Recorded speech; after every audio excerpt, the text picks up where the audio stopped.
Out of pack of donut dip, volume 2. I can already tell this dude's from communist Canada by the way his voice sounds and the look of that can. With a Makita grinder. I have a strong feeling this dude knows what he's doing. Sponsored by Skull Straight. Hey, at least it ain't Skull Gay.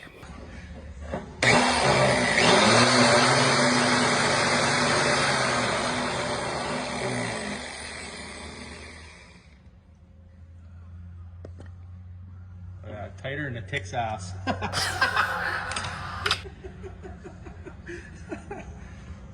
That definitely sounds like a dude that I would 100% trust my life with, okay?